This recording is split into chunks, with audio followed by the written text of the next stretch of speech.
നമസ്കാരം, ഞാൻ ബൈജു നായർ. നമ്മുടെ ചാനലിലേക്ക് സ്വാഗതം. ഇന്ന് എൻ്റെ കൂടെയുള്ള വാഹനം ഏറ്റവും പുതിയ MG മജസ്റ്റർ ആണ്.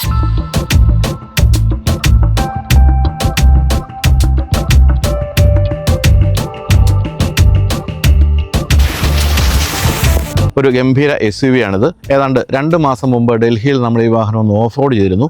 അതിനുശേഷം ഇപ്പോൾ കൊച്ചിയിൽ നമ്മൾ ഡ്രൈവിന് എടുത്തിരിക്കുകയാണ്.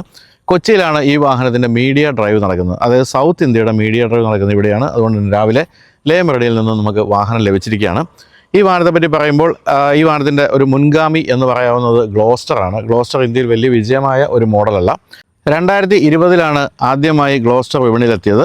ഏതാണ്ട് 5 വർഷം കൊണ്ട് 11,000 യൂണിറ്റുകൾ മാത്രമാണ് ഗ്ലോസ്റ്ററിൻ്റെ വിറ്റത്. എന്ന് തന്നെയുമല്ല, 2025 നവംബറൊക്കെ ആയപ്പോൾ ആകെ 5 വാഹനങ്ങൾ മാത്രമാണ്, 5 യൂണിറ്റുകൾ മാത്രമാണ് ഇന്ത്യയിൽ വിറ്റത്. ആ രീതിയിൽ ഡ്രോപ്പായി വരികയായിരുന്നു സെയിൽസ്. ഈ വാഹനമൊക്കെ ലക്ഷ്യമാക്കുന്ന പ്രധാനമായിട്ടും ഇതിൻ്റെയൊക്കെ എതിരാളിയായിട്ട് കാണുന്നത് ടൊയോട്ട ഫോർച്യൂണറാണ്. അതിനു മുമ്പ് ഫോർഡ് എൻഡവർ ഉണ്ടായിരുന്നെങ്കിലും അതിപ്പോൾ ഇല്ല ഇന്ത്യയിൽ എന്നുള്ളതുകൊണ്ട് തന്നെ ഫോർച്യൂണറാണ് പ്രധാനമായിട്ടും ഈ വാഹനത്തിൻ്റെ എല്ലാം എതിരാളി. ഫോർച്യൂണറുമായിട്ട് കമ്പയർ ചെയ്യുമ്പോൾ അതിനേക്കാൾ 100 ഇരട്ടി ഫീച്ചേഴ്സുമായിട്ടാണ് ഈ വാഹനം വന്നിരിക്കുന്നതെന്നാണ് പറയുന്നത്. കാരണം ഇല്ലാത്ത ഫീച്ചേഴ്സ് ഇല്ല, അമ്പരന്ന് പോകുന്ന അത്രയും അധികം ഫീച്ചേഴ്സ് ഉണ്ട്. എന്ന് തന്നെയല്ല, MG തന്നെ ഡെവലപ്പ് ചെയ്തിരിക്കുന്ന M-Hub എന്ന് പറയുന്ന ഒരു ഓഫ് റോഡ് സോഫ്റ്റ്വെയർ കൂടി ഇതിൻ്റെ അകത്തുണ്ട്. അതുകൊണ്ട് തന്നെ ധാരാളം ഓഫ് റോഡ് ഫീച്ചേഴ്സും ഈ വാഹനത്തിനുണ്ട്. എങ്കിൽ പോലും ഇത്തരത്തിലുള്ള വാഹനങ്ങൾ ഓഫ് റോഡിനല്ല അധികം പോകുന്നതെന്നുള്ളതുകൊണ്ട് തന്നെ ലക്ഷറിയസ് ആയിട്ടുള്ള ഫീച്ചേഴ്സ് ധാരാളം കൊടുത്തിട്ടുണ്ട്. ഇതിൻ്റെ 7 സീറ്റർ 6 സീറ്റർ അങ്ങനെ 2 വേരിയൻസ് ആണ് ഉള്ളത്. മറ്റൊരു പ്രത്യേകതയുള്ളത്, ഈ സെഗ്മെൻറ്റിലെ ഏറ്റവും വലിയ വാഹനമാണ് ഇതെന്നുള്ള കാര്യമാണ്. 5 മീറ്ററിലേറെ നീളമുണ്ട്, 1870 മില്ലിമീറ്റർ ഹൈറ്റുണ്ട്, 2950 മില്ലിമീറ്റർ വീൽ ബേസും ഉണ്ട്. തന്നെയുമല്ല, ഏറ്റവും വലിയ ടയേഴ്സ് 19 ഇഞ്ച് ടയേഴ്സും കൊടുത്തിരിക്കുന്നത് ഈ ഒരു വാഹനത്തിലാണ്. അങ്ങനെ ധാരാളം പ്രത്യേകതയുള്ള വാഹനമാണിത്. ഇപ്പോൾ ഈ വാഹനം ഇന്ത്യയിൽ ആദ്യമായിട്ടാണ് വരുന്നതെങ്കിലും ചൈനയിൽ മാക്സസ് D90 എന്നുള്ള പേര് വിൽക്കുന്നുണ്ട്. അതുപോലെ തന്നെ സൗദി അറേബ്യയിലും വരെ നിങ്ങൾ ഈ വാഹനം കണ്ടിട്ടുണ്ടാവും. അതിലൊന്നും വലിയ മാറ്റമില്ലാതെയാണ് ഇന്ത്യയിൽ വന്നിരിക്കുന്നത്. ഏറ്റവും പ്രധാനപ്പെട്ട കാര്യം ഇതിൻ്റെ വാട്ടർ വെയ്ഡിങ് കപ്പാസിറ്റിയാണ്. 810 മില്ലിമീറ്റർ വാട്ടർ വെയ്ഡിങ് കപ്പാസിറ്റി ഉണ്ട്. അതും ഈ സെഗ്മെൻറ്റിലെ ഏറ്റവും കൂടിയ വാട്ടർ വെയ്ഡിങ് കപ്പാസിറ്റിയാണ്. അങ്ങനെ ധാരാളം പ്രത്യേകമുള്ളൊരു വാഹനമാണിത്. തന്നെയുമല്ല, ഈ ഒരു വാഹനവും ഞാൻ നേരത്തെ പറഞ്ഞല്ലോ, ഫോർച്യൂണറുമായിട്ട് കമ്പയർ ചെയ്യുമ്പോൾ ഇതിലുള്ള ഫീച്ചേഴ്സിൻ്റെ ഒരു 4/1 പോലും ഇല്ല ഫോർച്യൂണറിൽ. എങ്കിൽ പോലും ഫോർച്യൂണറൊക്കെ കൂടുതൽ വിൽക്കാൻ കാരണം അതിൻ്റെ റീസെയിൽ വാല്യൂവിനും അതിൻ്റെ ബിൽ ക്വാളിറ്റിയും അത്തരം കാര്യങ്ങളൊക്കെയാണ്. പിന്നെ ടൊയോട്ട എന്ന് പറയുന്ന ബ്രാൻഡിൻ്റെ ആ ഒരു വിശ്വാസ്യതയും ഉണ്ട്. എന്തായാലും നിങ്ങൾ വലിയ റീസെയിൽ വാല്യൂ ഒന്നും പ്രതീക്ഷിക്കുന്നില്ലെങ്കിൽ തീർച്ചയായിട്ടും വാങ്ങിക്കാവുന്ന ഒരു ഗംഭീര വാഹനം തന്നെയാണിത്. അപ്പോൾ നമുക്കിനി വാഹനത്തിൽ അടുത്ത് കാണാം. അപ്പോൾ ഗ്ലോസ്റ്ററുമായിട്ട് കമ്പാരിസൺ അല്ല നമ്മൾ ചെയ്യാൻ പോകുന്നത്, ഒരു പുതിയ വാഹനമായിട്ട് തന്നെ കാണാം. കാരണം MGയും അത് തന്നെയാണ് പറയുന്നത്. ഗ്ലോസ്റ്ററിൻ്റെ പിൻഗാമിയായിട്ടല്ല അവർ ഈ വാഹനത്തെ കാണുന്നത്. ഇത് ടോട്ടലി ഒരു ന്യൂ വാഹനമായിട്ട് തന്നെയാണ് കാണുന്നത്. എന്തായാലും നമുക്കൊന്ന് അടുത്ത് കാണാം. ആദ്യമായിട്ട് നമ്മൾ കാണുന്നത് ഗ്രില്ലാണ്. ഈ ഗ്രില്ലാണ് ഇതിൻ്റെ മുൻഭാഗം മുഴുവൻ കവരുന്നതെന്നാണ് പറയേണ്ടത്. അതിമനോഹരമായ ഗ്രില്ലാണ്. മനോഹരം എന്നാണ് പറയേണ്ടത് കേട്ടോ, വളരെ ഗൗരവമുള്ളൊരു ഗ്രില്ലാണ് എന്നാണ് പറയേണ്ടത്. Full black finish, piano black ഫിനിഷാണ് കൊടുത്തിരിക്കുന്നത്. അത് മുൻഭാഗം മുഴുവൻ അങ്ങനെ കവർന്ന് നിൽക്കുന്നു. മോറസ് ഗ്യാരേജ് എന്ന് പറയുന്നത് MGയുടെ ഫുൾ ഫോമാണ് നമ്മളിവിടെ കാണുന്നത്. താഴെയായിട്ട് ഒരു ഭംഗിയുള്ള സ്കിഡ് പ്ലേറ്റ് പോലുള്ള ഒരു ഭാഗമുണ്ട്. അതിന് കൊടുത്തിരിക്കുന്ന ആഷ് നിറമാണ്. സൈഡിലൊക്കെ വലിയ ക്ലാഡിങ് ഒക്കെ സൈഡിലേക്ക് അങ്ങനെ നീളുന്നുണ്ട്.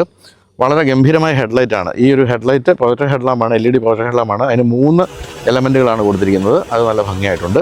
അതുപോലെ DRLൻ്റെ ഡേ ടൈം റണ്ണിംഗ് ലാമ്പിൻ്റെ എലമെൻറ്റ്സ് ഒക്കെ രസമാണ്. ഇതിങ്ങനെ വന്നതാ താഴേക്കും ഇത്രയും വലിയൊരു DRL കൊടുത്തിരിക്കുന്നത്. അങ്ങനെ മൊത്തത്തിൽ ലൈറ്റ് എലമെൻറ്റ്സ് എല്ലാം തന്നെ, ലൈറ്റ് ഡിപ്പാർട്ട്മെൻറ്റ് എന്ന് പറയുന്നത് ഗംഭീരമാണ് എന്ന് തന്നെയാണ് പറയേണ്ടത്. MGയുടെ വലിയ ലോഗോയാണ് ഈ മുൻഭാഗത്ത് കാണുന്നത്. അതുപോലെ കട്ടുകളും ക്രീസുകളും ഒക്കെ രസകരമാണ്. ഈ ഭാഗത്തെല്ലാം അങ്ങനെ കട്ടിയെടുത്ത ഭാഗത്താണ് ഈ ഒരു ഹെഡ്ലാമ്പ് കൊടുത്തിരിക്കുന്നത്. ഇവിടെ ഒരു എയർ ഇൻടേക്ക് നമുക്ക് ആ സൈഡിൽ കാണാം.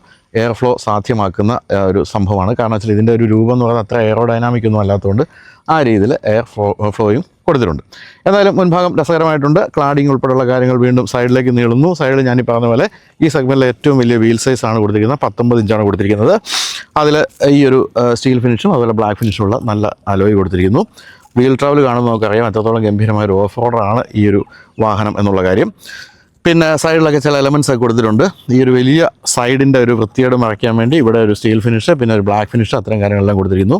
വളരെ വലിയ ഒരു സൈഡ് വ്യൂ മിററാണ് കൊടുത്തിരിക്കുന്നത്. ഇതിന് അഡാസിൻ്റെ ലെവൽ 2 ഫീച്ചേഴ്സുള്ളതുകൊണ്ട് ക്യാമറയും അത്തരം കാര്യങ്ങളെല്ലാം തന്നെയുണ്ട്. ടേൺ ഇൻഡിക്കേറ്റർ കൊടുത്തിട്ടുണ്ട്. ഇത് ഹീറ്റഡ് ആണ്. ഇത് നിങ്ങൾക്ക് തണുപ്പ് കാലത്തേക്ക് വേണമെങ്കിൽ ഈ ഒരു ഇതിൻ്റെ ഒരു ഗ്ലാസ് ഏരിയ എന്ന് പറയുന്നത് ഹീറ്റ് ആക്കാവുന്നതാണ്. അതുപോലെ ഫോൾഡിങ്ങും അത്തരം കാര്യങ്ങളെല്ലാം തന്നെ കൊടുത്തിട്ടുണ്ട്. പിന്നെ വളരെ വിശാലമായ ഗ്ലാസ് ഏരിയ, ആ സൈഡ് പ്രൊഫൈൽ നമുക്ക് കാണാൻ സാധിക്കും. ഇതൊരു 7 സീറ്ററാണ് നമ്മളിപ്പോൾ ഈ ഷൂട്ട് ചെയ്തുകൊണ്ടിരിക്കുന്നത്. അതിൻ്റെ 3rd റോ സീറ്റിലുമൊക്കെ ഇരിക്കുന്നവർക്ക് ഒട്ടും ക്രാംഡ് ആയിട്ടുള്ള ഫീൽ തരാത്ത രീതിയിൽ വലിയ ഗ്ലാസ് ഏരിയ കൊടുത്തിരിക്കുന്നു. അതുപോലെ സ്റ്റീൽ ഫിനിഷുള്ള ഒരു വലിയ ഫുഡ് റെസ്റ്റ് കൊടുത്തിരിക്കുന്നു. ചവിട്ടി കയറാൻ എളുപ്പമാണ്. മേൽഭാഗത്ത് ഒരു റൂഫ് റെയിൽ ഹോൾഡ് ഭാഗമുണ്ട്. അത് പക്ഷേ അത് വെറുതെ ഒരു കാണാനുള്ള ഭംഗിയെന്ന് മാത്രം വിചാരിച്ചാൽ മതി. ഇതിനൊരു ഫ്ലോട്ടിംഗ് ആയിട്ടുള്ള റൂഫൊന്നും അല്ല കൊടുത്തിരിക്കുന്നത്. അതിൽ ഡ്യുവൽ ടോൺ അല്ല, എങ്കിൽ പോലും സി പില്ലറൊക്കെ ബ്ലാക്ക് ഫിനിഷിലാണ് കൊടുത്തിരിക്കുന്നത്. അപ്പോൾ എന്തായാലും സൈഡ് പ്രൊഫൈൽ നമുക്ക് കാണാൻ സാധിക്കും. 2950 മില്ലിമീറ്റർ എന്ന് പറയുന്ന വിശാലമായ വീൽ ബേസ് കൃത്യമായിട്ട് നമുക്ക് കാണാൻ സാധിക്കുന്നുണ്ട്. അതുപോലെ ക്ലാഡിങ് അത് പിൻഭാഗത്തേക്ക് നീളുന്നുണ്ട്. പിൻഭാഗത്തേക്ക് വരുമ്പോഴും നമുക്ക് ഗ്ലോസ്റ്ററിനെ ഒട്ടും തന്നെ ഓർമ്മ വരാനുള്ള സാധ്യതയില്ല. അതിന് കാരണം ഈ നീണ്ട LED ലൈറ്റാണ്. ടെയിൽ ലാമ്പാണെങ്കിലും കാണാൻ നല്ല ഭംഗിയാണ്. സൈഡിലേക്കൊക്കെ ഇങ്ങനെ പ്രൊജക്റ്റ് ചെയ്ത് നിൽക്കുന്ന രീതിയിലാണ് കൊടുത്തിരിക്കുന്നത്. LED ടെയിൽ ലാമ്പ് കൊടുത്തിരിക്കുന്നു. മജസ്റ്റർ എന്നുള്ള ബാഡ്ജിങ് വാഹനത്തിൻ്റെ വലുപ്പത്തിന് ചേർന്ന രീതിയിൽ വമ്പൻ ലെറ്റേഴ്സിലാണ് കൊടുത്തിരിക്കുന്നത്. മോറിസ് ഗാരേജ് എന്നുള്ള ബാഡ്ജിങ് ഇവിടെയും കാണാം. ഡീഫോഗറും സിംഗിൾ വൈപ്പറും ഒരു ഇൻ്റഗ്രേറ്റഡ് സ്പോയിലർ, സ്റ്റോപ്പ് ലാമ്പ്, അത്തരം കാര്യങ്ങളെല്ലാം തന്നെ കൊടുത്തിട്ടുണ്ട്. റിഫ്ലക്റ്റർ കൊടുത്തിരിക്കുന്ന മുൻഭാഗത്ത് ആ ഒരു ഹെഡ് ലാമ്പ് കൊടുത്ത പോലെ തന്നെ ഇവിടെ നിന്ന് കട്ട് ചെയ്ത് കൊടുത്തിരിക്കുന്നത് അതൊക്കെ ഭംഗിയായിട്ടുണ്ട്. 2 എക്സോസ്റ്റ് കൊടുത്തിരിക്കുന്നു. അത് നല്ല ഭംഗിയാണ് പിൻഭാഗത്ത് നിന്ന് നോക്കുമ്പോൾ. അതും വളരെ വലിയ എക്സോസ്റ്റ് ടൈപ്പാണ്.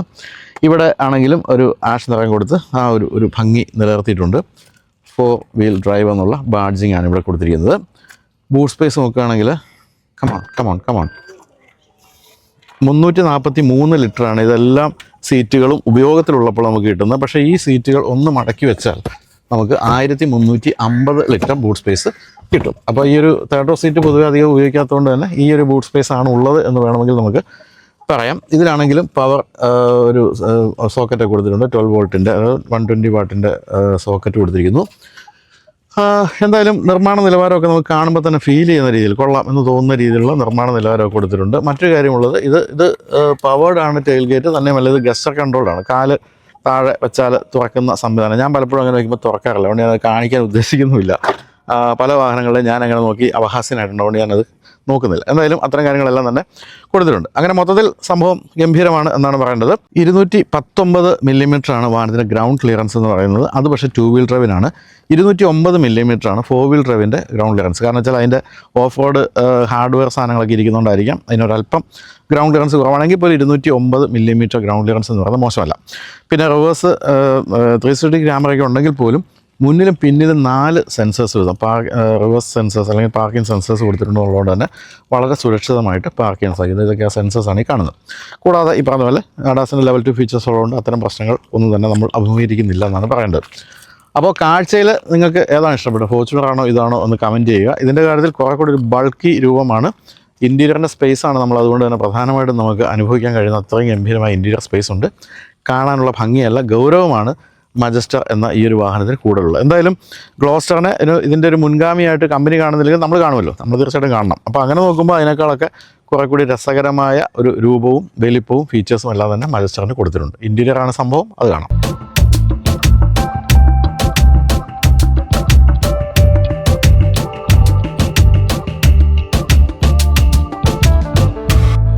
എന്തായാലും ഇൻറ്റീരിയർ നമ്മളെ വിസ്മയിപ്പിക്കുകയും അതുപോലെ തന്നെ സന്തോഷിപ്പിക്കുകയൊക്കെ ചെയ്യുന്ന ഒരു ഇൻറ്റീരിയർ എന്നാണ് പറയേണ്ടത്. ഫുൾ ബ്ലാക്ക് ആണ്. എബണി സ്മോക്ക്ഡ് എബണി ബ്ലാക്ക് എന്നൊക്കെയാണ് ഇവരെ വിളിക്കുന്നത്. എന്തായാലും നല്ല ഭംഗിയുള്ള ഇൻറ്റീരിയർ. അതിൽ ചെറിയ ആഷ് നിറമുള്ള ചില ഇൻസേർട്ടുകളൊക്കെ ഒഴിച്ച് നിർത്തിയാൽ ഫുൾ ബ്ലാക്ക് ആണെന്നാണ് പറയുന്നത്. ലേഔട്ട് എന്നൊക്കെ പറയുന്നത് വളരെ മോഡേൺ ആണ്. ഇവിടെ ഒരു ഹാൻഡ് ഗ്രിപ്പ് കൊടുത്തിരിക്കുന്നു. അതുപോലെ വളരെ ഈ ഒരു രൂപത്തോടെ ഇഴുകി ചേർന്ന് നിൽക്കുന്ന രീതിയിലുള്ള AC വെൻറ്റുകളൊക്കെ കൊടുത്തിരിക്കുന്നു. ട്രൈസോൺ, അതായത് 3 സോൺ ഓട്ടോമാറ്റിക് ക്ലൈമറ്റ് കൺട്രോളാണ് കൊടുത്തിരിക്കുന്നത്. ഇവിടെയൊക്കെ ആണെങ്കിലും വേറൊരു ആഷ് ഫിനിഷൊക്കെ കൊടുത്ത് അതൊക്കെ ഭംഗിയായിട്ടുണ്ട്. മേൽഭാഗത്ത് ഉയർന്നു നിൽക്കുന്ന 12.3 ഇഞ്ചിൻ്റെ സ്ക്രീനാണ്. ഇതിലില്ലാത്ത ഫീച്ചേഴ്സ് ഇല്ല. അതായത് ഇപ്പോൾ ഈ കാണുന്നത് റേഡിയോ ആണെങ്കിൽ നമുക്കിതാ ഇത്തരത്തിലുള്ള ധാരാളം ഫീച്ചേഴ്സ്, അതായത് 75 ഐസ്മാർട്ട് കണക്ടിവിറ്റി ഫീച്ചേഴ്സ് എന്നാണ് കമ്പനി പറയുന്നത്. ഐസ്മാർട്ട് എന്ന് പറയുന്നത് MGയുടെ ഈ ഒരു ഇൻഫർടൈൻമെൻറ്റ് സിസ്റ്റത്തിലൊക്കെ കാണുന്ന സോഫ്റ്റ്വെയർ ആണ്. വാഹനമായിട്ട് ബന്ധപ്പെട്ട എല്ലാ കാര്യങ്ങളുടെയും കണക്ഷൻ അല്ലെങ്കിൽ കൺട്രോൾ ഇതിലാണ് കൊടുക്കുന്നത്. ആദ്യം എടുക്കുമ്പോൾ തന്നെ നമുക്ക് ഇതിൻ്റെ ഒരു ലൈറ്റിൻ്റെയൊക്കെ അഡ്ജസ്റ്റ്മെൻറ്റുകളാണ് വരുന്നത്. ലൈറ്റ്, അതുപോലെ ഹെഡ്ലൈറ്റിൻ്റെ ഹൈറ്റ് സെറ്റിങ്സ് ഉൾപ്പെടെയുള്ള കാര്യങ്ങളെല്ലാം ഇതിൽ കൊടുത്തിരിക്കുന്നു. പിന്നെ ഡ്രൈവിംഗ് അസിസ്റ്റ് അതിലേക്കല്ല വേണ്ടത്. തീർച്ചയായും ഇവിടെ വിൻഡോയുടെ അഡ്ജസ്റ്റ്മെൻറ്റുകൾ, ലോക്ക്, സ്റ്റിയറിംഗ് വീലിനൊക്കെ 2-3 തരത്തിലുള്ള മോഡുകളുണ്ട്. അതിനെപ്പറ്റി നമുക്ക് പറയാം. എന്തായാലും ഇത് ലാമ്പ്, സൈഡ് വ്യൂ മിറേഴ്സ് നമ്മൾ റിവേഴ്സ് ഒക്കെ എടുക്കുമ്പോൾ ഓട്ടോമാറ്റിക്കലി അഡ്ജസ്റ്റ് ആകുന്നതാണ്. ആംബിയൻ ലൈറ്റിംഗ് 64 കളേഴ്സിൻ്റെ ആംബിയൻ ലൈറ്റ് കൊടുത്തിരിക്കുന്നു. ടയർ പ്രഷർ മോണിറ്ററിംഗ് സിസ്റ്റം അങ്ങനെ കൊടുത്തിരിക്കുന്നു. റിയർ വൈപ്പറിൻ്റെ അഡ്ജസ്റ്റ്മെൻറ്റുകൾ, tail gate, sunroof, rear view mirror and seat key memory, wireless phone ചാർജിങ്ങിൻ്റെ അഡ്ജസ്റ്റ്മെൻറ്റ്, ക്ലസ്റ്റർ തീമൊക്കെ മാറുന്നുണ്ട്. ഇത് ഈ ലൈറ്റ് ഈ ഒരു കളേഴ്സൊക്കെ മാറുന്ന സംഭവങ്ങൾ, DPF അത്തരം കാര്യങ്ങളെല്ലാം തന്നെ നമുക്ക് ഇതിൽ ആക്സസ് ചെയ്യാവുന്നതാണ്. പിന്നെ 360 ഡിഗ്രി ക്യാമറ, ഗംഭീര ക്യാമറയാണ് കൊടുത്തിരിക്കുന്നത്. അതിൻ്റെ പലതരത്തിലുള്ള അഡ്ജസ്റ്റ്മെൻറ്റുകൾ, 3D അത്തരം കാര്യങ്ങളെല്ലാം തന്നെ കൊടുത്തിരിക്കുന്നു. പിന്നെ ജിയോ സാവനൊക്കെ പോലുള്ള കാര്യങ്ങളൊക്കെ ഉണ്ട്. പാട്ടൊക്കെ ആയിട്ട് സുഭിക്ഷമായിട്ട് സഞ്ചരിക്കാനുള്ള സംവിധാനങ്ങളൊക്കെ കൊടുത്തിരിക്കുന്നു. അപ്പോൾ അങ്ങനെ ഇത് ഫുൾ ഫ്ലെഷ്ഡ് ആയിട്ടുള്ളൊരു സംഭവമാണ് കൊടുത്തിരിക്കുന്നത്. ഞാൻ പറഞ്ഞ 75-ലധികം ഫീച്ചേഴ്സ് ഇതിലുണ്ട്.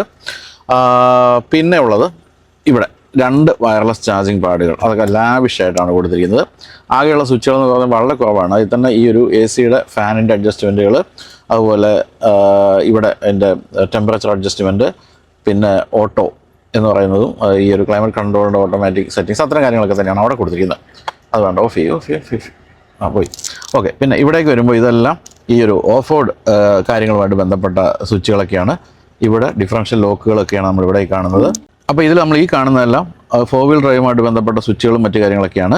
അത് നമ്മൾ ഓടിക്കുമ്പോൾ വിശദമായിട്ട് പറയാം. അത് അവിടെ എല്ലാം സ്വിച്ചായിട്ട് കൊടുത്തിരിക്കുന്നു. ഇവിടെ മോഡുകളാണ്, പലതരത്തിലുള്ള ടെറൈൻ മോഡുകൾ. 10 ടെറൈൻ മോഡാണ് ഇതിനകത്ത് കൊടുത്തിരിക്കുന്നത്. അതിൽ നോർമൽ, പിന്നെ സ്നോ, ഇതിൽ കസ്റ്റം, അങ്ങനെ പല മോഡുകളാണുള്ളത്. 10 മോഡ് കൊടുത്തിട്ടുണ്ട്. അതിൽ ഡ്രൈവ് മോഡുകളുമുണ്ട്, ഓഫ് റോഡ് മോഡുകളും, അത്തരം കാര്യങ്ങളെല്ലാം തന്നെ നമുക്ക് ഇതിൽ ആക്സസ് ചെയ്യാൻ സാധിക്കും. പിന്നെ ഈ സൈഡിലേക്ക് വരുമ്പോൾ നമ്മൾ കാണുന്ന 2H, ഓട്ടോ, 4H തുടങ്ങിയ ഓഫ് റോഡ് മോഡുകളിലേക്ക് പോകുന്നു. CCO എന്ന് പറഞ്ഞൊരു കൗൾ ഫംഗ്ഷൻ ഉണ്ട്. നമ്മൾ ഓഫ് റോഡൊക്കെ ഇറങ്ങുമ്പോഴത്തേക്കും കൗൾ ഫംഗ്ഷൻ ഇടുകയാണ്. പിന്നെ നമ്മൾ ആക്സിലറേറ്ററോ അല്ലെങ്കിൽ ബ്രേക്കോ ഒന്നും ചവിട്ടേണ്ട കാര്യമില്ല. അതങ്ങനെ പതുക്കെ പിടിച്ച് അങ്ങ് ഇറങ്ങിപ്പോകും. അത്തരം കാര്യങ്ങൾ നമുക്ക് ഓടിക്കുമ്പോൾ കൂടുതൽ പറയാം. ഇത് ഇലക്ട്രോണിക് പാർക്കിംഗ് ബ്രേക്കാണ് ഇവിടെ കൊടുത്തിരിക്കുന്നത്. പിന്നെ 2 കപ്പ് ഹോൾഡേഴ്സ്, 2 കുപ്പികൾ വെച്ചിരിക്കുന്നത്. ഇതാണ് ഇതിൻ്റെ കീ എന്ന് പറയുന്നത്. ഈ കീയിലും നമുക്ക് സൺറൂഫ് തുറക്കാം, അതുപോലെ തന്നെ സൈഡിലെ വിൻഡോസൊക്കെ നമുക്ക് ഇതിൽ തുറക്കാൻ സാധിക്കും. അതൊക്കെ ഇതിൽ കൊടുത്തിട്ടുണ്ട്. പക്ഷേ കീ കണ്ട വലിയ സംഭവമായിട്ടൊന്നും കൊടുത്തിട്ടില്ല. ഇവിടെ നമുക്ക് മൊബൈൽ ഫോൺ വയ്ക്കാൻ സാധിക്കും. പിന്നെ ഇതവിടെ വളരെ വിശാലമായ ടാങ്ക് കണ്ടോ, ഡീപ്പായിട്ടുള്ളൊരു സ്റ്റോറേജ് സ്പേസ് അവിടെ കൊടുത്തിരിക്കുന്നു. അത് ഗംഭീരമായിട്ടുണ്ട്. പിന്നെ സീറ്റ് എന്ന് പറയുന്ന ഒരു സംഭവം തന്നെയാണ്. അതായത് മുൻഭാഗത്തെ സീറ്റിൽ മസാജ് ഉൾപ്പെടെയുള്ള കാര്യങ്ങളെല്ലാം കൊടുത്തിട്ടുണ്ട്. കൂടാതെ ഇത് വെന്റിലേറ്റഡ് സീറ്റുമാണ് കൊടുത്തിരിക്കുന്നത്.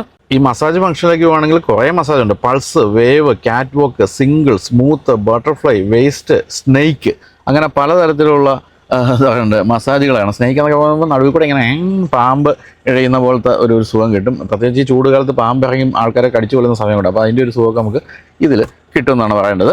പിന്നെ സീറ്റിൻ്റെ അഡ്ജസ്റ്റ്മെൻറ്റുകളാണെങ്കിലും മെമ്മറി ഫംഗ്ഷൻ ഉൾപ്പെടെയുള്ള എല്ലാ കാര്യങ്ങളും കൊടുത്തിട്ടുണ്ട്. ഡ്രൈവർ സീറ്റിന് 10 വേ അഡ്ജസ്റ്റബിൾ ഡ്രൈവർ സീറ്റാണ്. ഇത് ഹൈറ്റൊക്കെ ഉണ്ടല്ലോ, ഇഷ്ടം പോലെ ഹൈറ്റ്, അതുപോലെ മുന്നിലേക്ക് ഉള്ള കൂടാതെ നല്ല സ്റ്റാൻഡിങ് പൊസിഷൻ അതും കിട്ടും. കൂടാതെ ഇതിൻ്റെ ലംബ സപ്പോർട്ടിനുമുണ്ട് 4 വേ അഡ്ജസ്റ്റ്മെൻറ്റുകൾ ഡ്രൈവർ സീറ്റിന് മാത്രം. അത് നല്ല സുഖമുള്ള കാര്യമാണ്. കാരണം കാലിനൊക്കെ കുറച്ചുകൂടി സുഖമുള്ള ഒരു ഇരിപ്പ് കിട്ടുമെന്നാണ് പറയുന്നത്. പാസഞ്ചർ സീറ്റിലേക്ക് വരുമ്പോൾ അതിനുമുണ്ട് 8 വേ അഡ്ജസ്റ്റബിളാണ് ഈ ഒരു പാസഞ്ചർ സീറ്റ്. കൂടാതെ മെമ്മറി ഫംഗ്ഷൻ ഉണ്ട്. നമുക്ക് അത് സീറ്റിന് മാത്രമല്ല, സൈഡ് വ്യൂ മിറേഴ്സിന് പോലും മെമ്മറി ഫംഗ്ഷൻ ഉണ്ട്. അതുകൊണ്ട് തന്നെ നമ്മൾ കയറി ആ ഒരു മെമ്മറി നമ്മൾ സെറ്റ് ചെയ്ത് കഴിഞ്ഞാൽ, ഞാനാണ് കയറിയിരിക്കുന്നതെങ്കിൽ എൻ്റെ ഇഷ്ടത്തിനനുസരിച്ച് സീറ്റ് സെറ്റാകുന്നു, സൈഡ് വ്യൂ മിറേഴ്സ് സെറ്റാകുന്നു. അത്തരം കാര്യങ്ങളെല്ലാം ഹൈ എൻഡ് വാഹനങ്ങൾ കാണുന്നതെല്ലാം ഇതിൽ കൊടുത്തിട്ടുണ്ട്. എന്നാലും വളരെ കംഫർട്ടബിൾ സീറ്റാണ്, നല്ല ഗ്രിപ്പുള്ള സീറ്റാണ്, തന്നെയല്ല നല്ല കുഷനിങ്ങുമാണ് കൊടുത്തിരിക്കുന്നത്. പിന്നെ ഇനി നമ്മൾ ഡോർ പാഡിലേക്ക് പോയാൽ JBLൻ്റെ ബാഡ്ജ് നിങ്ങൾക്ക് അവിടെ കാണാം. 12 സ്പീക്കറിൻ്റെ JBLൻ്റെ നല്ലൊരു മ്യൂസിക് സിസ്റ്റം ഉണ്ട്. കൂടാതെ അതിൽ കാർബൺ ഫൈബറിൻ്റെ ചെറിയ ഒരു എലമെൻ്റൊക്കെ കൊടുത്തിട്ടുണ്ട് ഈ ഒരു ഡോർ പാഡിൽ. അതൊക്കെ നല്ല ഭംഗിയായിട്ടുണ്ട്. പിന്നെ വൈറ്റ് സ്റ്റിച്ചിങ് കൊടുത്തിരിക്കുന്നു. ലെതർറ്റ് എന്നാണ് ആ ഒരു ഭാഗത്തെയും വിളിക്കാവുന്നത്. നല്ല 2, 3, 4, 5 കുപ്പി വയ്ക്കാവുന്ന അത്രയും വലിയ വിശാലമായ ഒരു സ്റ്റോറേജ് സ്പേസും അല്ലെങ്കിൽ കപ്പ് ഹോൾഡറും ഒക്കെ അവിടെ കൊടുത്തിട്ടുണ്ട്. പിന്നെ ചൈനീസ് വാഹനങ്ങൾ, പ്രധാനപ്പെട്ട ചൈനീസ് വാഹനം തന്നെ വിളിക്കാൻ പാടില്ലെന്നാണ് കേട്ടോ. കാരണം ഇത് ചൈനയായിട്ട് വലിയ ബന്ധമൊന്നുമില്ല. തന്നെയല്ല JSW എന്ന് പറയുന്നത് ഇന്ത്യയിലെ ഏറ്റവും വലിയൊരു കമ്പനീൻ്റെ ഏതാണ്ട് 49% അവർ ഷെയർ എടുത്തുകൊണ്ട് ഇപ്പോൾ ഏതാണ്ട് ഒരു ഇന്ത്യൻ കമ്പനിയായിട്ട് MG മാറിയിട്ടുമുണ്ട്. എങ്കിലും പനോരമിക് മൂൺ റൂഫ് എന്നാണ് പറയുന്നത്. അത് നമ്മുടെ ഈ കത്തുന്ന 37 ഡിഗ്രിയിൽ യാതൊരു പ്രയോജനവും ഇല്ലെങ്കിൽ പോലും സംഭവം ഉണ്ട് എന്നാണ് പറയേണ്ടത്. അതിൽ നമുക്ക് ഈ ഒരു ഭാഗം മാത്രം നമുക്ക് ഓപ്പൺ ചെയ്യാം. മുൻഭാഗത്തെ ഈ ഒരു പാനൽ നമുക്ക് ഓപ്പൺ ചെയ്യുകയും ചെയ്യാം. എന്നിട്ട് വളരെ പെട്ടെന്ന് അടച്ചില്ലെങ്കിൽ സൂര്യതാപം ഏറ്റ് ബൈജു എന്ന മരിച്ചു എന്നൊക്കെ നിങ്ങൾക്ക് കാണേണ്ടി വരും. അങ്ങനെ കാത്തിരിക്കുന്ന ചിലരുണ്ടെങ്കിൽ പോലും ഞാൻ മരിക്കാൻ ആഗ്രഹിക്കുന്നില്ല. അപ്പോൾ എന്തായാലും അതും അങ്ങോട്ട് ക്ലോസ് ചെയ്ത് വയ്ക്കാം. പിന്നെ ഉള്ളത് എവിടെ വരുന്നുണ്ട്. അങ്ങനെ ആ പാനലും കൂടെ മൂടിക്കഴിഞ്ഞാൽ കുഴപ്പമില്ല കേട്ടോ. ഹീറ്റ് അങ്ങനെ ഉൾഭാഗത്തേക്ക് അധികം വരുന്നില്ല. ഇനിയുള്ളത് പ്രധാനമായിട്ടും നമുക്കിതാ ഈ ഒരു സ്റ്റിയറിംഗ് വീലിനെ പറ്റിയാണ് പറയേണ്ടത്. ഇതിൽ കുറേ കാര്യങ്ങളുണ്ട്. പ്രധാനമായിട്ടും പറയേണ്ടത് പാഡൽ ഷിഫ്റ്റേഴ്സ് ഉണ്ടെന്നുള്ള കാര്യമാണ്. അതുകൊണ്ട് തന്നെ രസകരമായിട്ട് നമുക്ക് മാനുവലി ഷിഫ്റ്റ് ചെയ്ത് വാഹനം ഓടിച്ചു പോകാം. പിന്നെ ഇവിടെ ക്രൂയിസ് കൺട്രോളിൻ്റെ സ്വിച്ചുകളൊക്കെ കൊടുത്തിരിക്കുന്നു. പിന്നെ അഡാസ് പോലും നമുക്ക് ഇവിടുത്തെ സ്വിച്ചുകളിലൊക്കെ ഓഫ് ചെയ്യാൻ സാധിക്കുന്നുള്ളതാണ് മറ്റൊരു പ്രത്യേകത. ടയർ പ്രഷർ ലോ എന്ന് കാണിക്കുന്നുണ്ടല്ലോ, എന്താണോ രാവിലെ. പിന്നെ ഇവിടെയൊക്കെ ഈ ഒരു ക്രൂയിസ് കൺട്രോളിൻ്റെ സെറ്റിങ്സ് ഒക്കെയാണ് ഇവിടെ കൊടുത്തിരിക്കുന്നത്. ഇത് നമുക്ക് അഡാസിൻ്റെ ഓഫ് ചെയ്യാനുള്ള സ്വിച്ചാണ് കൊടുത്തിരിക്കുന്നതെന്നാണ് ഞാൻ മനസ്സിലാക്കുന്നത്. എന്തായാലും അതിലൊന്നും എഴുതി കാണിക്കുന്നില്ല. അങ്ങനെയാണ് അവർ പറഞ്ഞത് ബ്രീഫിങ്ങിൻ്റെയൊക്കെ സമയത്ത്. ഇവിടെ വയർലെസ് ടെലിഫോണിൻ്റെ സ്വിച്ചുകളും അത്തരം കാര്യങ്ങളൊക്കെ കൊടുത്തിരിക്കുന്നു. ഫ്ലാറ്റ് ബോട്ടം സ്റ്റിയറിംഗ് വീലാണ്, അതുപോലെ ലെതർ റാപ്ഡാണ് കൊടുത്തിരിക്കുന്നത്. 12.3 ഇഞ്ചിൻ്റെ തന്നെ വലിയൊരു സ്ക്രീനാണ് നമ്മൾ ഇവിടെ കാണുന്നത് മീറ്റർ കൺസോളിൻ്റെ ഭാഗത്ത്. അതിൽ നല്ല കളേഴ്സൊക്കെ കൊടുത്തതൊക്കെ നല്ല ഭംഗിയാക്കിയിട്ടുണ്ട്. പിന്നെ ബെൻസിൻ്റെയൊക്കെ വാഹനങ്ങൾ കാണുന്ന പോലെയാണ് ഗിയർ സെലക്ടർ. ഇതിലാണ് നമ്മൾ ഗിയർ സെലക്ട് ചെയ്യുന്നത്. അതും വളരെ എളുപ്പമുള്ള കാര്യമാണ്. പിന്നെ സ്റ്റാർട്ട് സ്റ്റോപ്പ് സ്വിച്ച് ഇവിടെ കൊടുത്തിരിക്കുന്നു. സൈഡ് വ്യൂ മിറേഴ്സിൻ്റെ അഡ്ജസ്റ്റ്മെൻറ്റുകളൊക്കെ നല്ല ഭംഗിയായിട്ട് നല്ല സ്റ്റീൽ ഫിനിഷ് കൊടുത്തിരിക്കുന്നു. കൂടാതെ ഇതാണ് ഡോർ ലോക്കിൻ്റെ സ്വിച്ചുകൾ, അത് ഇവിടെ കൊടുത്തിരിക്കുന്നു. അതുമൊക്കെ ഭംഗിയായിട്ടുണ്ട്. എന്തായാലും നല്ല വിസിബിലിറ്റി, നല്ല സീറ്റ് ഹൈറ്റ്, അത്ര എല്ലാ കാര്യങ്ങളും ഉണ്ട്. സ്റ്റിയറിംഗ് വീലിൻ്റെ അഡ്ജസ്റ്റ്മെൻറ്റുകൾ, അതും അത്തരം കാര്യങ്ങളെല്ലാം കൊടുത്തിട്ടുണ്ട്.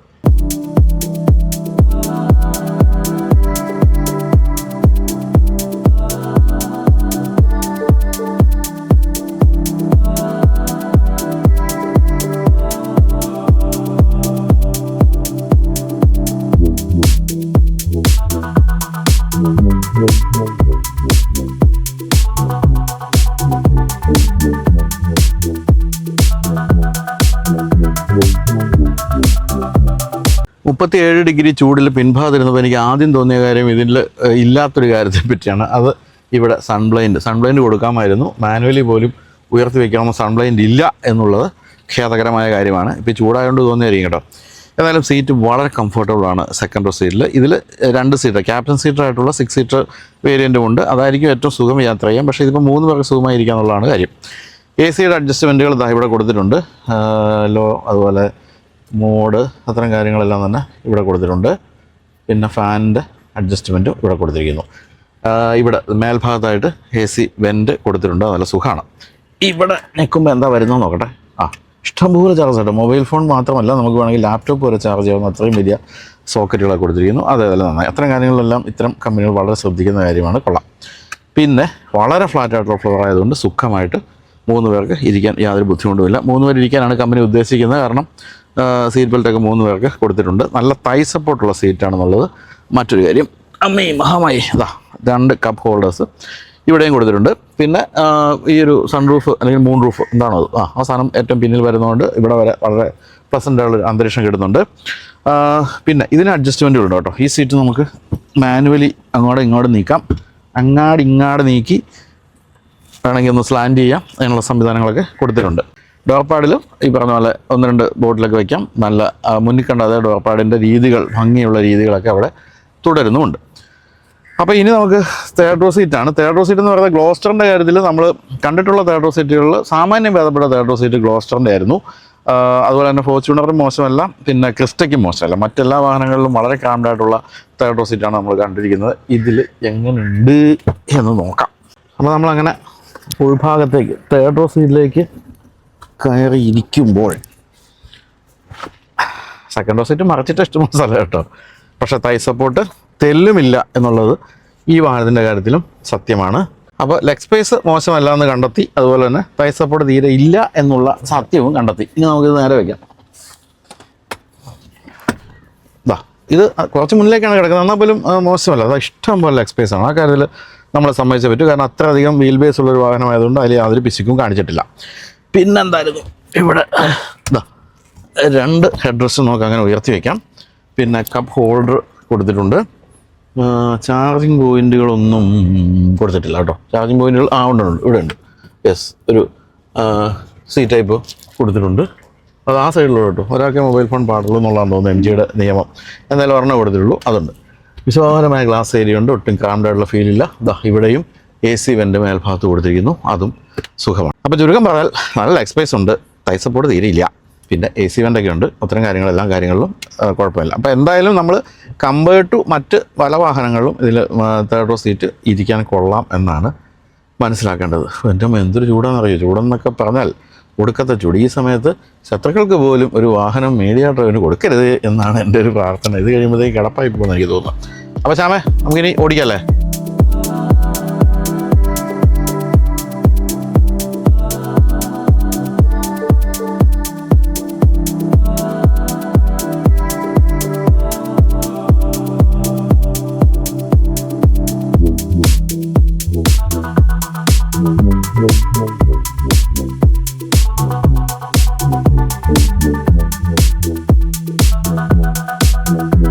എന്തായാലും നമുക്ക് ആദ്യം ഇതിൻ്റെ ഓഫ് റോഡ് രീതികളെ പറ്റി പറയുകയാണെങ്കിൽ ഏറ്റവും അഡ്വാൻസ്ഡ് ആയിട്ടുള്ള 4x4 സിസ്റ്റമാണ് ഇതിൽ കൊടുത്തിരിക്കുന്നത്. അതോടൊപ്പം തന്നെ 10 ഓഫ് റോഡ് മോഡുകൾ കൊടുത്തിട്ടുണ്ടെന്നുള്ളതാണ് ഏറ്റവും ഗംഭീരമായൊരു കാര്യം. അതിൽ normal, sand, snow, mud, rock അങ്ങനെ പല മോഡുകളുണ്ട്. പിന്നെ മറ്റു പ്രത്യേകത വെച്ചാൽ ഇവരുടെ സ്വന്തം ആയിട്ടുള്ള ഒരു എംഹബ് എന്ന് പറയുന്ന ഒരു സോഫ്റ്റ്വെയർ ആണ് ഇതിൽ ഉപയോഗിച്ചിരിക്കുന്നത്. അതിൽ പല ടെറൈൻസിനനുസരിച്ചുള്ള ഗ്രിപ്പും സ്റ്റെബിലിറ്റിയും വെഹിക്കിൾ കൺട്രോളും എല്ലാം തന്നെ എപ്പോഴും മോണിറ്റർ ചെയ്യുകയും എപ്പോഴും അതനുസരിച്ചുള്ള ട്രാക്ഷൻ കൊടുത്തുകൊണ്ടിരിക്കുകയും ചെയ്യുന്നു. അത് നമ്മൾ കൃത്യമായിട്ട് അനുഭവിക്കാൻ സാധിച്ചു നമ്മുടെ ആ ഒരു ഓഫ് റോഡ് ട്രാക്കിൽ. അതുപോലെ തന്നെ ട്രിപ്പിൾ ഡിഫറൻഷ്യൽ ലോക്കുള്ള ഈ ഒരു സെഗ്മെൻറ്റിൽ ആദ്യത്തെ വാഹനമാണെന്നാണ് പറയുന്നത്. അതായത് സെൻറ്റർ ഡിഫറൻഷ്യലുണ്ട്, റിയർ ഡിഫറൻഷ്യലുണ്ട്, അതുപോലെ തന്നെ ഫ്രണ്ട് ഡിഫറൻഷ്യലുമുണ്ട്. അപ്പോൾ ഏത് തരത്തിലുള്ള ടെറൈനിലും നമുക്ക് ആ തരത്തിലുള്ള ഒരു പ്രകടനം വാഹനം കാഴ്ചവെക്കുന്നുണ്ട്. അതുപോലെ തന്നെയാണ് ഏറ്റവും പ്രധാനപ്പെട്ട എം കൗൾ എന്ന് പറയുന്ന ആ ഒരു ഫംഗ്ഷൻ. അതായത് നമ്മൾ ഏത് തരത്തിലുള്ള ടെറൈനിലാണ് പോകുന്നത് അത് നമ്മൾ എം കൗളെന്ന് ഇട്ട് കഴിഞ്ഞാൽ പിന്നെ നമുക്ക് യാതൊരു തരത്തിലും നമ്മുടെ ആക്സിലേറ്ററോ ബ്രേക്ക് ഒന്നും തൊടേണ്ട കാര്യമില്ല. അത് അനുഭവിക്കേണ്ട കാര്യം തന്നെയായിരുന്നു. ഒട്ടും സ്ലിപ്പ് ചെയ്യാതെ ഏത് തരത്തിലുള്ള ടെറൈനിലും നമ്മളെ വഹിച്ചുകൊണ്ട് കക്ഷി അങ്ങ് പൊക്കോളും. അതുപോലെ അപ്രോച്ച് ആംഗിൾ എന്ന് പറയുന്നത് 24.4 ഡിഗ്രിയാണ്. അത് 2 വീൽ ഡ്രൈവ് മോഡലിൽ. ഇതിൽ 27.6 ആണ്. ഡിപ്പാച്ചർ ആംഗിൾ രണ്ടിനും 4 വീൽ ഡ്രൈവിനും 2 വീൽ ഡ്രൈവിനും 23.5 ഉണ്ട്. അതുകൊണ്ട് തന്നെ ഒരിക്കലും സൈഡ് വരികയോ അടിതട്ടുകയോ അങ്ങനത്തെ യാതൊരു പ്രശ്നങ്ങളും പ്രതീക്ഷിക്കേണ്ടതില്ല. ഡ്രൈവ് മോഡുകൾ നോക്കിയാൽ സ്പോർട്സ് ഉണ്ട്, നോർമൽ ഉണ്ട്, ഈക്കോ ഉണ്ട്. അതും ത്രോട്ടിൽ റെസ്പോൺസും അതുപോലെ ട്രാൻസ്മിഷൻ്റെ ബിഹേവിയറും എല്ലാം തന്നെ മാറുന്നുണ്ട് ആ ഒരു മോഡുകൾ മാറ്റിയിടുമ്പോൾ. അപ്പം വെഹിക്കിൾ ഡൈനാമിക്സ് പൂർണ്ണമായിട്ടും മാറുന്നുണ്ട് ഇത്തരത്തിലുള്ള മോഡുകൾ മാറ്റുമ്പോൾ. പിന്നെ ഇതൊന്നും കൂടാതെ സ്റ്റിയറിംഗ് മോഡുണ്ട്. 3 സ്റ്റിയറിംഗ് മോഡുണ്ട്. ആ സ്റ്റിയറിംഗ് മോഡിൽ ഡൈനാമിക്, നോർമൽ, അർബൻ അങ്ങനെ 3 ഡ്രൈവ് മോഡുണ്ട്. അപ്പം ഡൈനാമിക്കിലാകുമ്പോൾ കുറച്ച് ഹെവി ആകും സ്റ്റിയറിംഗ് വീല്. നോർമലിൽ ഒരു ബാലൻസ്ഡ് ആയിട്ടുള്ള ഒരു സ്റ്റിയറിംഗ് ഫീൽ ആയിരിക്കും. പക്ഷെ അർബൻ എന്ന് പറയുന്നതിൽ വളരെ ലൈറ്റായിട്ട് സ്റ്റിയറിംഗ് വീലും മാറും. അപ്പോൾ നമ്മളിപ്പോൾ സിറ്റിയിലൊക്കെ ഓടിക്കുമ്പോൾ നമുക്ക് അർബനിലേക്ക് മാറ്റിയിട്ടാൽ മതി. എന്തായാലും 75ലധികം connectivity features, connected car features കൊടുത്തിരിക്കുന്നതുകൊണ്ട് തന്നെ എല്ലാ കാര്യങ്ങളും നമുക്ക് ഈ ഒരു സ്റ്റിയറിംഗ് വീലിലും അതുപോലെ തന്നെ ഇൻഫർടൈൻമെൻറ്റ് സ്ക്രീനിലുമായിട്ട് അഡ്ജസ്റ്റ് ചെയ്യാൻ സാധിക്കും. പിന്നെ പാർക്കിംഗ് സെൻസേഴ്സ്, 360 ക്യാമറ, പിന്നെ അഡാസിൻ്റെ ലെവൽ 2 ഫീച്ചേഴ്സ്. അതിൽ 13 ഫീച്ചേഴ്സാണ് പ്രധാനമായിട്ടും പറയാനുള്ളത്. ഡ്രൈവർ ഫാറ്റിക് വാർണിംഗ് സിസ്റ്റവും adaptive cruise control, forward collision warning, അങ്ങനെ എല്ലാ കാര്യങ്ങളും, സ്പീഡ് അസിസ്റ്റ് സിസ്റ്റംസ് ഉൾപ്പെടെയുള്ള എല്ലാ കാര്യങ്ങളും അതിൽ കൊടുത്തിട്ടുണ്ട്. പിന്നെ 6 എയർ ബാഗ്സ്, അത് ഫ്രണ്ടിൽ 2 സൈഡിൽ 2 പിന്നെ ഫുൾ ലെങ്ത്ത് 2 കർട്ടൻ എയർ ബാഗുകളും. അങ്ങനെ ആ കാര്യത്തിലും വളരെ ഗംഭീരമാണ്. പിന്നെ ABS ഉണ്ട്, EBD ഉണ്ട്, ബ്രേക്ക് അസിസ്റ്റ് ഉണ്ട്, പിന്നെ സീറ്റ് ബെൽറ്റ് റിമൈൻഡർ ഉള്ള കാര്യങ്ങൾ, സ്പീഡ് സെൻസിങ്, ഡോർ ലോക്ക്, അത്തരം കാര്യങ്ങളും, റിയർ ഡീഫോഗർ, അത്തരം എല്ലാ കാര്യങ്ങളും കൊടുത്തിട്ടുണ്ട്. അങ്ങനെ നോക്കുമ്പോൾ 30+ സ്റ്റാൻഡേർഡ് സേഫ്റ്റി ഫീച്ചേഴ്സ് ഉണ്ടെന്നാണ് പറയേണ്ടത്. എന്തായാലും ഒരേ ഒരു എൻജിൻ മാത്രമേ ഉള്ളൂ ഈ ഒരു വാഹനത്തിലിപ്പോൾ. അത് 2 litre tin turbo charge diesel എഞ്ചിനാണ്. 215 BSP ആണ് മാക്സിമം പവർ. ടോർക്ക് 478 ന്യൂട്ടൺ മീറ്ററും. ഈ ഒരു എൻജിൻ പുതിയതാണെന്ന് പറയാനാവില്ല. കാരണം ഗ്ലോസ്റ്ററിൻ്റെ ഏറ്റവും ടോപ്പ് എൻഡ് മോഡലുകൾ ഉപയോഗിച്ചിരുന്നത് ഈ ഒരു സെയിം 4 സിലിണ്ടർ എൻജിൻ തന്നെയാണ്. 8 speed torque converter automatic gear box ആണ് ട്രാൻസ്മിഷൻ കാര്യങ്ങൾ നോക്കുന്നത്. അതുപോലെ തന്നെ മൈലേജ് ഇതുവരെ ടെസ്റ്റ് ചെയ്തിട്ടില്ലെന്നാണ് കമ്പനി പറയുന്നത്.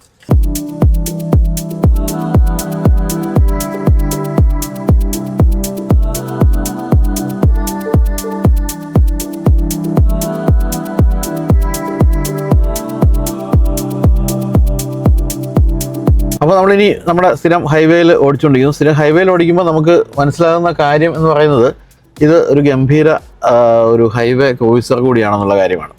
സാധാരണഗതിയിൽ ഇത്തരത്തിലുള്ള, അതായത് ഈ സെഗ്മെൻറ്റിലെ ഏറ്റവും ഹൈറ്റുള്ളൊരു വാഹനമായതുകൊണ്ട് തന്നെ നമ്മൾ പ്രതീക്ഷിക്കുന്ന അങ്ങേയറ്റത്തെ ബോഡി റോളാണെങ്കിൽ അതില്ല എന്നുള്ളതാണ് ഏറ്റവും സന്തോഷമുള്ള കാര്യം. നമ്മളിപ്പോൾ ബാക്ക് സീറ്റ് ഇരുന്ന് ഡ്രൈവ് ചെയ്യല്ല, ബാക്ക് സീറ്റ് ഇരുന്നില്ലെങ്കിൽ പോലും നമുക്ക് ഫ്രണ്ടിൽ ഓടിക്കുമ്പോൾ അറിയാം ബോഡി റോളിൻ്റെ ഒരു പ്രശ്നം. ഇപ്പം നിങ്ങൾ ഈ വിഷ്വലി നിങ്ങൾ കാണുന്നുണ്ടാവും അങ്ങനെ വലിയ ബോഡി റോൾ ഇല്ല എന്നുള്ളൊരു സന്തോഷമുള്ള കാര്യമാണ്. ഫോർച്യൂണറിൻ്റെ കാര്യത്തിലൊക്കെ ഏറ്റവും പ്രശ്നമായിട്ട് എനിക്ക് തോന്നിയിരിക്കുന്നത്, പുതിയ ഫോർച്യൂണറിൽ കുറേ പരിഹരിച്ചിട്ടുണ്ടെങ്കിൽ പോലും പഴയതിലൊക്കെ ഏറ്റവും വലിയ പ്രശ്നം ഈ ഒരു ബോഡി റോൾ എന്ന് പറയുന്ന സാധനമാണെങ്കിൽ അത് വളരെ കുറവാണ്. പിന്നെ ഇതൊരു ശരിക്കും പറഞ്ഞാൽ നമ്മളൊരു ഏറ്റവും പ്രീമിയം ആയിട്ടുള്ള വാഹനങ്ങൾ കാണുന്ന എല്ലാ ഫീച്ചേഴ്സും ഉണ്ട്. അതാണ് അമ്പരപ്പിക്കുന്നൊരു കാര്യം. ഞാൻ നേരത്തെ പറഞ്ഞ കാര്യം അത് തന്നെയാണ്. ഇത്തരം ഫീച്ചേഴ്സിനൊക്കെ ഭയങ്കര കോസ്റ്റ്ലി ആണെന്ന് പറഞ്ഞിട്ടാണ് നമ്മൾ ഇത്രയും കാലം ബെൻസും BM-ഉം ഔഡിയോ ഒക്കെ പറ്റിച്ചിരുന്നെങ്കിൽ ഇതൊന്നും കോസ്റ്റ്ലി അല്ല എന്നുള്ളത് MG ഉള്ള കമ്പനികൾ തെളിയിച്ചുകൊണ്ടിരിക്കുകയാണ്. അപ്പോൾ എല്ലാവരും വില കുറയ്ക്കാൻ സമയമായി എന്നാണ് ഞാൻ ഉദ്ദേശിച്ചത്. പിന്നെ സീറ്റ് ഹൈറ്റ് ആയാലും അതുപോലെ തന്നെ സ്റ്റിയറിംഗ് വീല് പോലുള്ള കാര്യങ്ങളെല്ലാം തന്നെ ശരിക്കും ഗംഭീരമായ ഒരു സീറ്റിംഗ് പൊസിഷനാണ് അത് സമ്മാനിക്കുന്നത്. അതുപോലെ വിശാലമായ ഗ്ലാസ് ഏരിയ ഉള്ളതുകൊണ്ട് ഒട്ടും ക്രാംഡ് ആയിട്ടുള്ള ഫീലില്ല.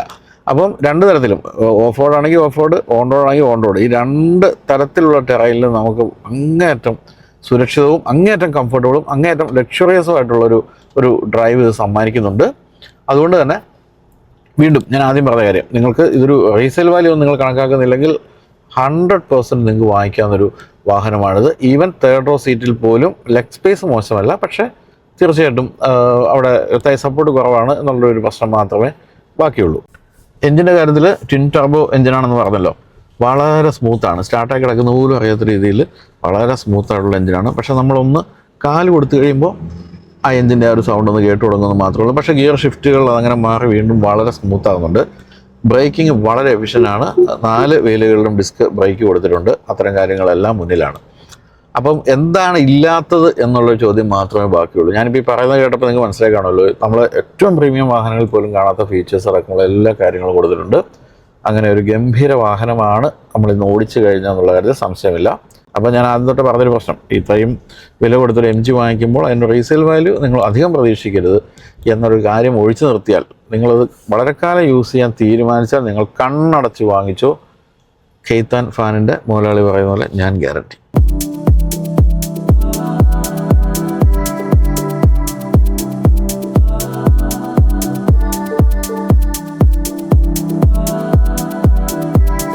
അപ്പോൾ MG മസ്റ്ററിൻ്റെ സൈൻ ഓഫ് പറയുന്നതിന് മുമ്പ് ഒരു കാര്യം പറയട്ടെ. ഈ ദിവസം വെയിൽ കൊണ്ട് ഞാനും ശ്യാമും മരിക്കുകയാണെങ്കിൽ ഉത്തരവാദി MG മോട്ടോർ മാത്രമായിരിക്കും. നായന്മാർ ചരിത്രാതീത കാലം തൊട്ട് വെയിൽ കൊണ്ട ചരിത്രം ഞാൻ വായിച്ചിട്ടില്ല. അതുകൊണ്ട് തന്നെ ഒരിക്കലും ഇങ്ങനെ വെയിൽ കൊള്ളിക്കരുത്, നേരത്തെ തന്നെ വാഹനം തന്നു വിടണമെന്ന് MG മോട്ടറിനോട് അഭ്യർത്ഥിക്കുന്നു. അപ്പോൾ എന്തായാലും ഒരു സന്തോഷമുള്ളത്, മികച്ച ഒരു വാഹനം ഓടിക്കാൻ കഴിയുന്നുള്ള കാര്യമാണ്. ഗംഭീര വാഹനമാണ്, യാതൊരു സംശയവുമില്ല. തുടക്കത്തിൽ ഞാൻ പറഞ്ഞ പോലെ തന്നെ റീസെയിൽ വാല്യൂവിൻ്റെ കാര്യത്തിൽ അല്പം പിന്നിലായിരിക്കും. നിങ്ങൾ ദീർഘകാലം ഉപയോഗിക്കാനാണ് ആഗ്രഹിക്കുന്നതെങ്കിൽ ഈ വാഹനം വാങ്ങിക്കാം. വില പ്രഖ്യാപിച്ചിട്ടില്ല, ഇപ്പോൾ ഈ ഏപ്രിൽ ഈ മാസം തന്നെ പ്രഖ്യാപിക്കും. എനിക്ക് തോന്നുന്നൊരു 40-45 lakhs, അതായത് ഏതാണ്ട് ഫോർച്യൂണറായിട്ട് പിടിച്ച് നിൽക്കാവുന്നൊരു വിലയിലായിരിക്കും ഈ വാഹനം വരാൻ പോകുന്നത്. പക്ഷേ ഫോർച്യൂണർ നാണിക്കേണ്ടതുണ്ട് ഈ വാഹനത്തിലെ ഫീച്ചേഴ്സ് കണ്ടു കഴിഞ്ഞാൽ. ടൊയോട്ട എത്രത്തോളമാണ് നമ്മളെ പറ്റിച്ചുകൊണ്ടിരിക്കുന്നതെന്ന് മനസ്സിലാക്കണമെങ്കിൽ ഇത് ഓടിച്ചാൽ മതി. എത്രയധികം ഫീച്ചേഴ്സ് കൊടുത്തിട്ടും ആ വിലയിൽ പിടിച്ചു നിർത്താൻ പറ്റുന്നുണ്ടെങ്കിൽ ടൊയോട്ട ഇന്ത്യക്കാർക്ക് അത് വേണ്ട എന്ന് വെച്ചിട്ടല്ലേ, തീർച്ചയായിട്ടും പ്രതിഷേധിക്കേണ്ട ഒരു കാര്യം തന്നെയാണ്. പക്ഷേ റീസെയിൽ വാല്യൂവിൻ്റെ കാര്യത്തിൽ അദ്ദേഹത്തിനോട് പിടിച്ചു നിൽക്കാൻ ഇദ്ദേഹത്തിന് പറ്റില്ല എന്നുള്ളത് മറ്റൊരു കാര്യം. അപ്പോൾ ഇതൊക്കെയാണ് വിശേഷങ്ങൾ. ഇനിയും വെയിൽ കൊണ്ട് ചാകാൻ വയ്യാത്തതുകൊണ്ട് അവസാനിപ്പിക്കുന്നു. അപ്പോൾ വീഡിയോ ഉണ്ടെല്ലാവർക്കും നന്ദി, ബൈ.